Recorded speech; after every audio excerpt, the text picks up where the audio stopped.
The town hall had a nice outside vibe too. Remember, so the little rafters on the side. That's you right. curl up, CDC boys. But even if you jumped into the yard itself, whatever bistro was, right. sit on top of a bistro and watching, and enjoying the smell of the boy, it was easier. We did that for Calypso back then. Yeah. What I like about Calypso too was then just the image of there was no electronic media advertising as such. The tents couldn't afford to pay for that at the time.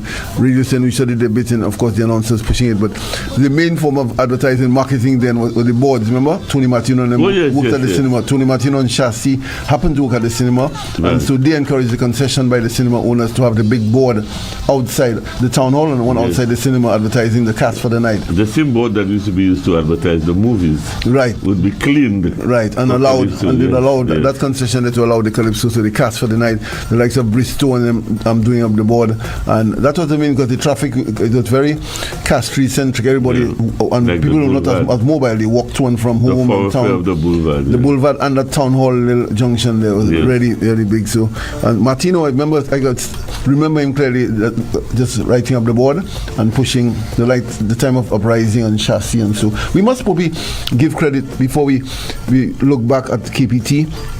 And also look forward to the tent tonight, that is Fire One, led by Cheryl Pitkin, that the role of persons, simple folk from the community, not from the upper echelons, who really kept that foundation for Calypso. Jackson is credited for forming first. He had migrated to Trinidad. There was a big wave of migration then in the 60s.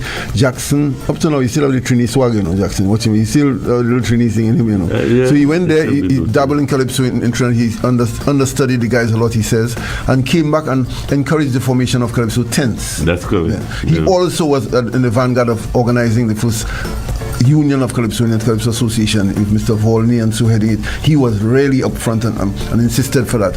Some of the persons more well-heeled were not so interested then, and he must get credit for organizing. People like Chassie on the groundwork on the level, Chassie mobilizing, and then later people like Lorna Lubron, credit going to her, and Controller and the others. Good morning to Controller Peter St. Pierre.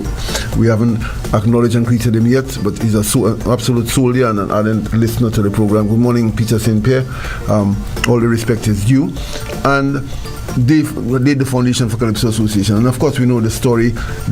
With mixed feelings, we look back on the Calypso Association that were loaded in the bank, a couple $100,000 in the bank, and 7,000 and 8,000 and 9,000 people attending Calypso finals, and all run by an autonomous Calypso Association until the collapse in 2005. They literally collapsed and came with a petition to ask the Cultural Foundation, which I happened to be heading at the time, to take over the Calypso. I remember a letter from Invader in early season stating that things are looking really bad. The Calypso Association is wobbly, not able to continue, and also the tents for financial assistance were struggling.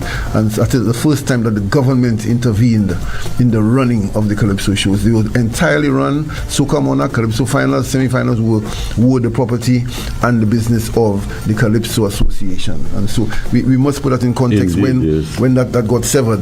And so that's when the Calypso Association surrendered essentially their control of the big shows and the running of the Calypso in St Lucia. And I remember the song by Wally, which won the thing, Where the Money Gone?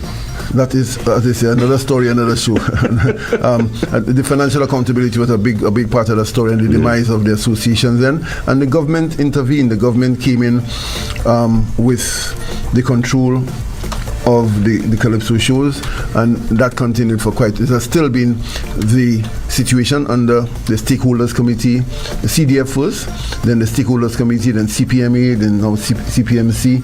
It has remained the remit of the government agency to run the Calypso. Many have views on that, whether that should continue. Some of the artists are very happy with that they focus on the artistry and the art form and let the government agency professionals take care of everything else. Some say that the Calypsonians should regain control of their affairs. Certainly from a representational point of view, I mean, at this point in time, who represents the Calypsonian. Right. You know? So that is, go ahead, Poppy. Well, that's my point, you know. I mean, some people look to me as the head of the CMMC to represent the interests of Calypsonians, but my job really is to work towards ensuring that the suppliers get paid based on the budget that government provides for that purpose. Yeah. That was the thinking behind the introduction of this CMMC, that there was some tension between the then CPMA and the Calypso fraternity, particularly the tent leaders, and under, I think it was Kenny Anthony then as Prime Minister, a very important meeting where the decision was taken to have a balance. Okay, the tent leaders and Calypso not quite happy with the CPMA and the handling of the season, and so at least for the tent aspect, and the tents were under pressure. We had hit an all-time low. That was, people keep forgetting. The Calypso, the ebbs and flows, Poppy. Remember the glory days, Calypso at Marshall Grounds, all through, they kept growing 80s, it grew really big, 90s, it was fantastic, the 2000s. But then, about 2014-15, one of the low periods, really dismal attendance at the tents. I remember a Sunday afternoon, just a handful of people in a tent. And the ultimate was really painful. I remember for a number of people, including me, it was really painful, 2015, and then came in from Barbados and seeing that Calypso finals was held at the Cultural Center grounds, Poppy. That was really a sad day for Calypso. The Calypso had dwindled so badly that the authorities reckoned, and with agreement of the fraternity, that it would be too embarrassing to go to the expanse of Beausejour of Darren Sami. So they agreed as a compromise to go to the 2015 the Cultural Center grounds, really a low. That prompted to the intervention of the higher powers, and so they compromised at a very historic meeting where it was said, okay, CPMA, they're not quite happy if you're handling of the Calypso tent aspect, the season, and we're not going back to Calypso Association handling it, giving money to the tent leaders and so to run the season. So a group of people who are known to be professionals, competent with capacity, but with deep interest in Calypso, the likes of Claude Paul, there's Alison King, there's Victor Poyer, there's Eddie Hazel, and such people, Finbar Quarter. They were appointed then. That was the rationale behind it. Professionals who are known to have a deep interest in Calypso, and Claude Paul does, right? You know. Certainly. Right, and so that was the thinking. Claude Paul has been at the helm, except for us when you usurped for a short period. Usurped, you call it. for reasons that we won't go into. On paper, I resigned. Right. Yes. Yeah. And so he returned, and so Poppy has been holding the ship steady. Mainly for administratively, the big issue for the entire fraternity was the payments, reliability, and so with the payments and the financial accountability. And I think, Claude, that's where your CMMC has really stabilized things. The payments to the artists in the tents, the bands, and so. And many people ask the question. The arrangement is that since 2015, the government heavily subsidizes the tents by paying for. Tell me what they pay for, Poppy.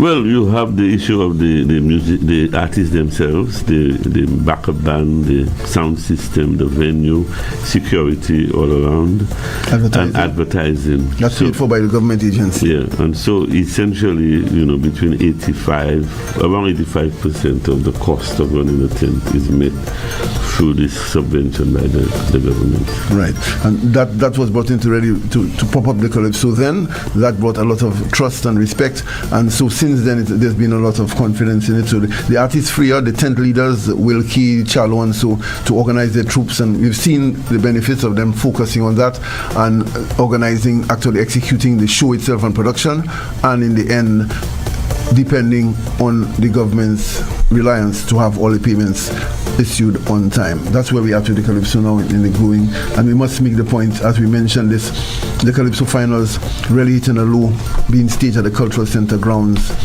in 2015. The exodus, the movement from Mindo Phillip Park, Marchand to Beausejour really, in retrospect, did some damage to the carnival, the Soca Monarch, the Calypso finals. Pan, I find, benefited from it. It's a wonderful venue for Pan. Yeah. And with the emergence of Sexy in Black and so up north, it was a nice marriage. People went to Pan and then Sexy in Black at the time. But there were nights it was dismal, it was cool, it was distant over at Beausejour. Almost zero ambience and vibe. The artists complained they were miles away. I remember the artists at one time, 2016 or so, having a minibus taking them from the dressing room to the stage, and that's how fight was. It's really cool, and really cool. So I think the country understood that maybe it wasn't quite working, and so the emergence of the SAB as a venue, going back downtown, which is where most carnivals are kind of urban centered, and so the SAB a kind of sanitized replacement of Marshall Grounds. You agree, Bobby? Agree. So the ladies from Rosehill and Parvey and the guys from we've been walking distance. The walking distance very, very important, feeling the city, the downtown location of it revive some interest in it. And maybe that's a good point in which to bring up the issue of the staging of the semi-finals as advertised. I was saying you want to run